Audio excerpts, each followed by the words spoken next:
जय हिंद दोस्तों। आज हम लोग इस वीडियो में क्लास 10th फिजिक्स चैप्टर 5 विद्युत धारा का चुंबकीय प्रभाव इसके दीर्घ उत्तरीय प्रश्नों को हल करने वाले हैं। तो इससे पहले यदि आप लोग इस चैनल पे नए आए हैं तो चैनल को सब्सक्राइब कर देंगे, वीडियो को लाइक और अपने दोस्तों के पास शेयर कर देंगे। पहला प्रश्न है कि धारावाही तार अपने चारों ओर चुंबकीय क्षेत्र उत्पन्न करता है, इसे दिखाने के लिए ऑस्टेड के प्रयोग का वर्णन करें। इसका उत्तर यहाँ से लिखेंगे कि इस प्रयोग में चालक तार ए बी को उत्तर दक्षिण दिशा में तान दिया जाता है। तार के ठीक नीचे एक चुंबकीय सुई NS रख दी जाती है। जब तार से कोई विद्युत धारा नहीं प्रवाहित होती है तब सुई पृथ्वी के चुंबकत्व के कारण उत्तर दक्षिण दिशा में ही स्थिर रहता है, यानी कि वह उसी दिशा में रहता है जैसा कि पहले था। फिर जब तार ए बी में विद्युत धारा प्रवाहित की जाती है, यानी कि जब उस तार में हम लोग विद्युत धारा देते हैं तब सुई विक्षेपित होकर लगभग तार के लंबवत हो जाती है, यानी कि जिस ओर तार रहता है उसी की तरफ हो जाता है। तार से होकर प्रवाहित धारा की दिशा को उलट देने पर भी सुई के विक्षेप तार के लंबवत ही तो होता है, पर इस बार सुई के ध्रुवों की स्थिति पहली बार की स्थिति की अपेक्षा विपरीत रहती है। यानी कि जैसे मान लीजिए कि इसमें हम लोग यदि तार में धारा को देते हैं तो देखते हैं कि वह उसकी जो दिशा होती है वह तार के लंबवत हो जाती है। फिर उसके बाद क्या किया कि हमने उस तार को पलट दिया, यानी कि प्लस वाले को माइनस कर दिया और माइनस वाले को प्लस में विद्युत धारा प्रवाहित किया। तो उस समय हमने देखा कि ध्रुवों की जो स्थिति थी, यानी कि जो पहले नॉर्थ वाला पोल था वह साउथ की ओर चला गया और जो साउथ वाला पोल था वह नॉर्थ की ओर चला गया। तो यही होता है इस प्रयोग में। तो जैसा कि आप लोग इस चित्र में देख सकते हैं, तो ये रहा, यहाँ पे इसका चित्र भी बनाया गया है, तो साथ ही आप लोग इसका चित्र भी बना लेंगे। अगला प्रश्न है कि धारावाही सीधे तार के कारण चुंबकीय बल रेखाएं या फिर चुंबकीय क्षेत्र पैटर्न दिखाने के लिए एक प्रयोग का वर्णन करें। तो इसका प्रयोग के लिए हम लोग यहाँ से लिखेंगे कि एक मोटे तथा लंबे तार के ए बी को एक क्षैतिज गत्ते के टुकड़े से होकर ऊर्ध्वाधर व्यवस्थित करते हैं। तार के एक सिरे ए को बैटरी से धन ध्रुव से तथा बी को एक स्विच एस से होकर ऋण से जोड़ देते हैं और तार में धारा प्रवाहित करते हैं। तो जैसा कि आप लोग इस चित्र में देख सकते हैं कि ये रहा, यहाँ पे एक परिपथ है और इसमें देख सकते हैं कि ए बी एक तार है। यहाँ पे देखेंगे ए और बी एक तार है जिसमें कि ए को प्लस के साथ जोड़ा गया है और बी को यहाँ पे स्विच के साथ जोड़ दिया गया है और इसमें धारा प्रवाहित कर दिया गया है। उसके बाद अब यहाँ से लिखेंगे कि अब एक कंपास सुई को गत्ते पर रखते हैं। सुई की दिशा उस स्थान पर चुंबकीय क्षेत्र की दिशा बताएगी। एक पेंसिल की नोक से सुई के उत्तर ध्रुव के स्थान को चिन्हित करते हैं। सुई को गत्ते पर इस तरह सरकाते हैं कि उसका दक्षिण ध्रुव वह स्थान ले ले जहां वह पहले उत्तर ध्रुव पर था, यानी कि वहां पे पेंसिल से रखकर एक प्रकार का निशान खींचते हैं और उसको इस तरह से हम लोग करते हैं, यानी कि जहां पर कि वह पहले साउथ पोल पर था तो अब उसको घुमाकर नॉर्थ पोल पर लेकर जाते हैं।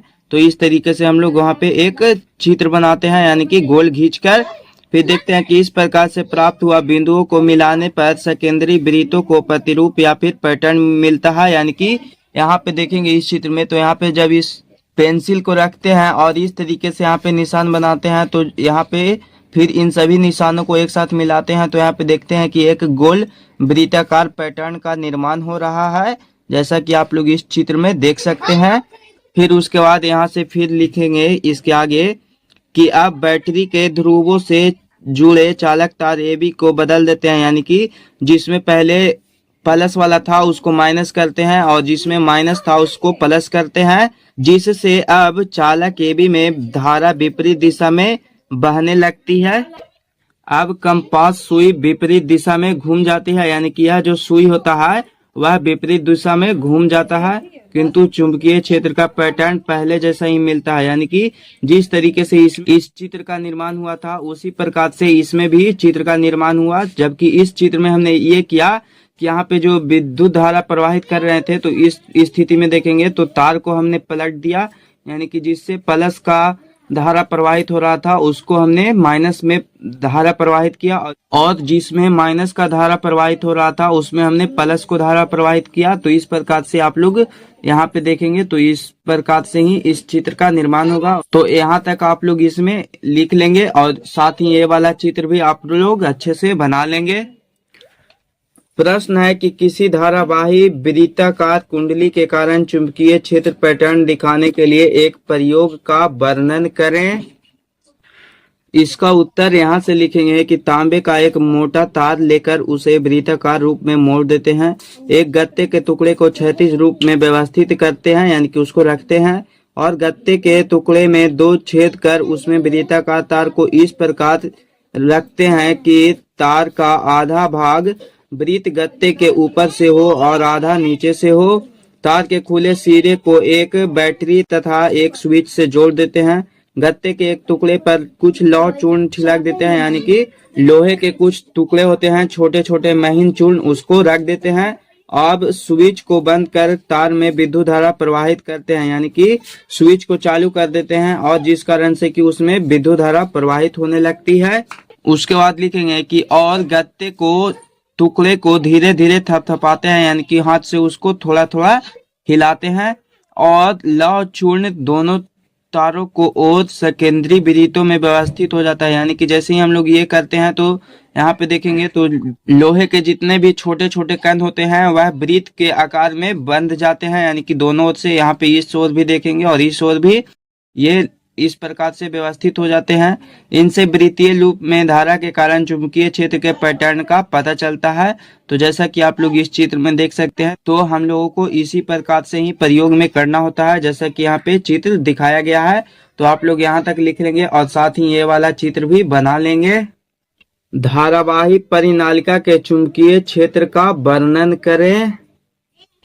तो इसका उत्तर के लिए हम लोग यहाँ से लिखेंगे कि जब एक लंबे विद्युत रोधी चालक तार को सर्पीले रूप में इस प्रकार लपेटा जाए कि तार के फेरों एक दूसरे से अलग हो परंतु अलग बगल हो, तो इस प्रकार से व्यवस्थित, तो इसी को ही परिनालिका कहा जाता है। तो साधारणतः तार को एक विद्युत रोधी खोखले बेलन पर ही लपेटा जाता है। तो यहाँ पे प्रयोग के लिए यहाँ से लिखना हम लोग स्टार्ट करेंगे कि परिनालिका के खुले सिरे को एक बैटरी तथा एक स्विच एस से जोड़ देते हैं जैसा कि चित्र में दिखाया गया है। तो आप लोग ये देख सकते हैं कि ये रहा इसका चित्र। तो कुछ इस प्रकार से इसको जोड़ा जाता है। यहाँ पे देखेंगे तो ये रहा एस स्विच है और इस प्रकार से इसको जोड़ देते हैं। इधर रहा नॉर्थ पोल और इधर है साउथ पोल, आप लोग देख सकते हैं। उसके बाद फिर यहाँ से लिखेंगे स्विच को बंद कर जब परिनालिका से धारा प्रवाहित की जाती है, यानी कि जैसे ही हम लोग स्विच को ऑन किए तो इसमें धारा को प्रवाहित करते हैं, तो तब परिनालिका के भीतर तथा उसके आसपास चुंबकीय क्षेत्र उत्पन्न हो जाता है, यानी कि चुंबकीय क्षेत्र का निर्माण होता है। परिनालिका के भीतर चुंबकीय क्षेत्र परिमाण एवं दिशा में लगभग नियत रहता है, यानी कि एक समान रहता है, और इसकी दिशा परिनालिका के अक्ष के समांतर होती है, यानी कि ये एक दूसरे के समांतर होती है। चुंबकीय क्षेत्र की दिशा मैक्सवेल के दक्षिण हस्त नियम से भी प्राप्त किया जा सकता है। यदि परिनालिका को दाहिने हाथ से इस प्रकार पकड़ा जाए कि उंगलियां धारा की दिशा हो, तो अंगूठे की दिशा चुंबकीय क्षेत्र की दिशा होगी। यानी कि यदि हम लोग इसको इस प्रकार से पकड़ते हैं तो ये जो अंगुलियां होती है हाथों की, वे धारा की दिशा को निर्देशित करती है, या और ये जो अंगूठा होता है वह चुंबकीय क्षेत्र की दिशा को निर्धारित करता है। उसके बाद लिखेंगे कि धारावाहित परिनालिका एक क्षण चुंबक के समान व्यवहार करता है। परिनालिका का एक सिरा उत्तर ध्रुव तथा दूसरा सिरा दक्षिण ध्रुव हो जाता है। तो आप लोग इसमें यहाँ तक लिख लेंगे और इसका साथ ही ये वाला चित्र भी आप लोग बना लेंगे। अब यहाँ पे 5 नंबर प्रश्न है कि विद्युत चुंबक की रचना सचित्र वर्णन करें, यानी कि विद्युत चुंबक का निर्माण कैसे होता है, और साथ ही हमें इसका चित्र भी बनाना है। तो सबसे पहले हम लोग विद्युत चुंबक की परिभाषा लिखेंगे कि विद्युत चुंबक वैसा चुंबक है जिसमें चुंबक तो उतने ही समय तक विद्यमान रहता है जितने समय तक की परिनालिका में विद्युत धारा प्रवाहित की जाती है। यानी कि विद्युत चुंबक में यदि हम लोग उसमें धारा प्रवाहित करना बंद कर देते हैं तो उसका जो चुंबकत्व का गुण होता है वह समाप्त हो जाता है, और यदि उसमें धारा देते हैं जैसे ही, तो उसमें वह गुण पुनः फिर से आ जाता है। तो अब इसके बाद हम लोग यह जानेंगे कि इसका निर्माण किस प्रकार से होता है। तो लिखेंगे कि प्राय एक नर्म लोहे के छड़ चुंबक को परिनालिका में रखकर विद्युत चुंबक बनाया जाता है। नर्म लोहे को आसानी से चुंबकित और विचुंबकित किया जा सकता है। जब परिनालिका में धारा प्रवाहित की जाती है तब परिनालिका में चुंबकीय क्षेत्र उत्पन्न होता है, जिससे नर्म लोहे का छड़ शक्तिशाली चुंबक बन जाता है। जब धारा का प्रवाह बंद कर दिया जाता है तब नरम लोहा अपना चुंबक तो खो देता है। परिनालिका में इस प्रकार से रखे गए छड़ को क्रोड कहा जाता है, जैसा कि आप लोग इस चित्र में देख सकते हैं। तो ये रहा, यहाँ पे इसका चित्र भी बनाया गया है। तो साथ ही आप लोग यहाँ से यहाँ तक लिख लेंगे और इसका चित्र भी बना लेंगे। और अभी तक आप लोग इस चैनल को सब्सक्राइब नहीं किए होंगे तो सब्सक्राइब कर देंगे, वीडियो को लाइक और अपने दोस्तों के पास शेयर कर देंगे। अगला प्रश्न है कि धारावाही चालक पर चुंबकीय क्षेत्र के प्रभावों को दर्शाने के लिए एक प्रयोग का वर्णन करें। तो इसमें आप लोग यहाँ से यहाँ तक लिख सकते हैं, लेकिन चूंकि हमें यहाँ पे प्रयोग करना है तो प्रयोग के लिए सीधा आप लोग यहाँ से लिखना स्टार्ट करेंगे। लगभग 2 mm व्यास तथा 5 सेंटीमीटर लंबी एल्युमिनियम की एक छड़ AB लेते हैं।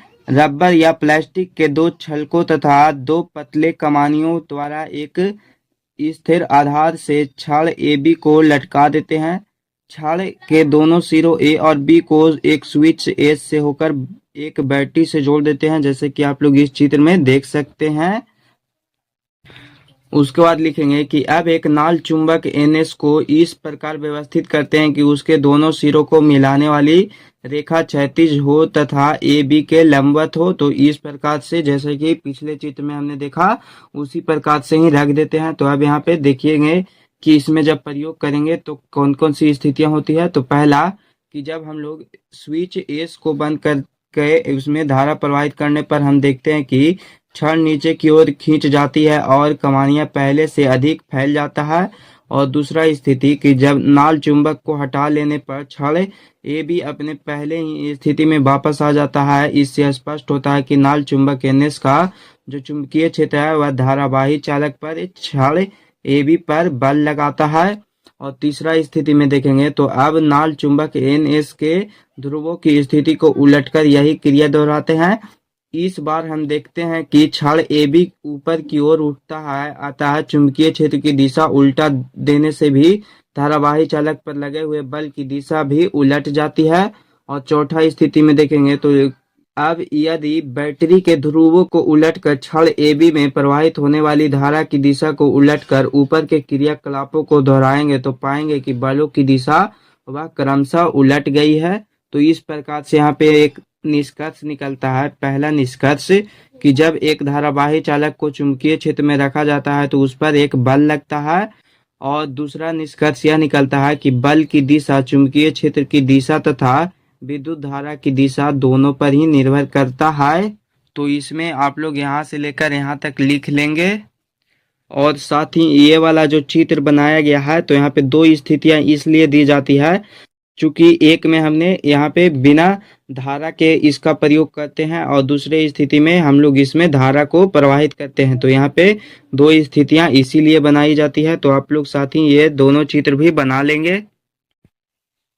अगला प्रश्न है कि विद्युत मोटर क्या है, इसके सिद्धांत और क्रिया का सचित्र वर्णन करें।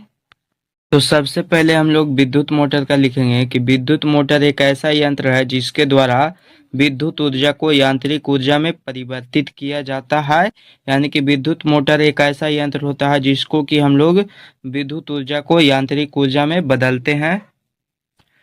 इसके बाद इसका सिद्धांत लिखेंगे कि जब किसी आयताकार कुंडली को चुंबकीय क्षेत्र में रखा जाता है तो कुंडली पर बल कार्य करता है जो उसे लगातार घुमाती है। जब कुंडली घूमती है तो उससे संलग्न धुरी भी लगती है। इस तरह मोटर को दी गई विद्युत ऊर्जा घूर्णन की यांत्रिक ऊर्जा यानी कि गतिज ऊर्जा में बदलती है। यानी कि इसका सिद्धांत भी यही कहता है कि जब इसमें हम लोग यदि धारा को प्रवाहित करते हैं तो इसमें जो विद्युत ऊर्जा होता है वह इसको गतिज ऊर्जा में बदल देता है। तो यही है इसका सिद्धांत, आप लोग लिख लेंगे। अब इसके बाद इसका क्रिया लिखेंगे, यानी कि यह किस तरह से कार्य करता है, और इसका चित्र भी हमें बनाना है। तो कार्य के लिए यहाँ से लिखेंगे कि विद्युत मोटर में एक शक्तिशाली चुंबक होता है जिसके अवतल ध्रुवों खंडों के बीच तांबे के तार की कुंडली होती है जिससे मोटर का आर्मेचर कहते हैं। आर्मेचर के दोनों छोर पीतल के खंडित बल्लियों जैसे कि R1 तथा R2 से जुड़े हुए होते हैं। बल्लियों के कार्बन के ब्रशों BO1 तथा B2 हल्के से स्पर्श करते हैं, जैसे कि आप लोग इस चित्र में देख सकते हैं। यही है विद्युत मोटर का चित्र। उसके बाद लिखेंगे कि जब आर्मेचर से धारा प्रवाहित की जाती है तब चुंबक के चुंबकीय क्षेत्र के कारण कुंडली के AB तथा CD भुजाओं पर समान मान के किंतु विपरीत दिशाओं में बल लगते हैं। क्योंकि इन भुजाओं में प्रवाहित होने वाली धारा का प्राबल्य समान है परंतु उनकी दिशाएं विपरीत है, इनके एक बल युग्म बनता है जिस कारण आर्मेचर घूमने लगता है। आधे घूर्णन के बाद जब CD भुजा ऊपर चली जाती है और AB भुजा नीचे आ जाती है तब बल्लियों के स्थान भी बदल जाते हैं। इस तरह ऊपर और नीचे वाली भुजाओं में धारा की दिशाएं वही बनी रहती है जैसा कि पहले थी। अतः आर्मेचर पर लगा बल युग्म आर्मेचर को लगातार एक ही तरह से जैसे कि वामवर्ती या फिर दक्षिणावर्ती घुमाता रहता है। आप लोग इसमें यहाँ पे क्रिया के रूप में यहाँ तक लिखेंगे, यानी कि यह किस तरह से कार्य करता है यह हमने यहाँ पे बता दिया। यहाँ तक आप लोग लिख लेंगे और साथ ही आप लोग ये वाला चित्र भी बना लेंगे। अब यहाँ पे 8 नंबर प्रश्न है कि विद्युत चुंबकीय प्रेरण से क्या समझते हैं, प्रयोग द्वारा स्पष्ट करें। तो सबसे पहले हम लोग विद्युत चुंबकीय प्रेरण की परिभाषा लिखेंगे कि जब कभी कुंडली और किसी चुंबक के बीच अपेक्षिक गति होती है तब कुंडली में विद्युत धारा प्रेरित होती है। इस प्रभाव को ही विद्युत चुंबकीय प्रेरण कहते हैं। तो विद्युत चुंबकीय प्रेरण के प्रयोग को करने के लिए यहाँ से लिखना स्टार्ट करेंगे। तो लिखेंगे कि तांबे के एक तार को बंद लूप का आकार देकर उससे दोनों सिरों को एक गैल्वेनोमीटर यानी कि G जो विद्युत धारा सूचित करने वाली एक युक्ति है उससे जोड़ देते हैं।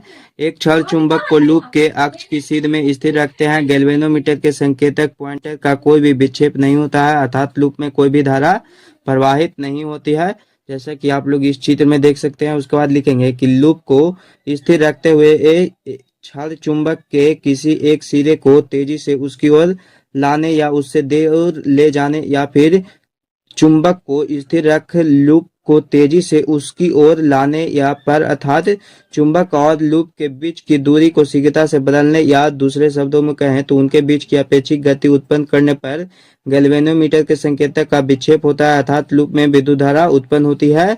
तो यहाँ तक इसमें आप लोग इसका उत्तर लिख लेंगे। चूंकि यहाँ पे प्रयोग करना था तो इसीलिए हमने यहाँ पे बता दिया और साथ ही ये वाला चित्र भी आप लोग बना लेंगे। अब यहाँ पे 9 नंबर प्रश्न है कि डायनेमो क्या है, इसके सिद्धांत और कार्य विधि का सचित्र वर्णन करें। तो सबसे पहले हम लोग डायनेमो के बारे में लिखेंगे कि डायनेमो एक ऐसा यंत्र है जिसके द्वारा विद्युत उत्पन्न किया जाता है। इसके बाद अब इसका सिद्धांत लिखेंगे कि डायनेमो में घूर्णन करती हुई तारों की कुंडली और चुंबकीय क्षेत्र का उपयोग करके यांत्रिक घूर्णन की ऊर्जा को फैराडे के नियम के अनुसार दिश धारा में रूपांतरित किया जाता है। डायनेमो में एक स्थिर संरचना होती है जिसे कि स्टेटर कहा जाता है जो एक स्थिर चुंबकीय क्षेत्र उपलब्ध कराती है। तो अब इसका लास्ट 10 नंबर प्रश्न है कि एक नामांकित चित्र द्वारा विद्युत जनित्र की कार्य विधि के सिद्धांत की व्याख्या करें। आप लोग यहाँ पे देखेंगे तो ये रहा जनित्र का चित्र, तो आप लोग ये वाला चित्र बना लेंगे और साथ ही इसका सिद्धांत लिखना है। तो यहाँ से लिखेंगे कि विद्युत जनित्र एक ऐसा यंत्र है जिसके द्वारा की यांत्रिक ऊर्जा को विद्युत ऊर्जा में परिवर्तित किया जाता है। और इसका कार्य विधि लिखना है तो यहाँ से लिखते हुए इसको ये सभी लिखेंगे और उसके बाद फिर ये सभी लिखते हुए यहाँ तक लिख लेंगे। तो अभी यहाँ पे सारे प्रश्न सॉल्व हो चुके हैं और अभी तक आप लोग इस चैनल को सब्सक्राइब नहीं किए होंगे तो सब्सक्राइब कर देंगे। मिलते हैं हम लोग फिर एक नए वीडियो के साथ, तब तक के लिए जय हिंद जय भारत।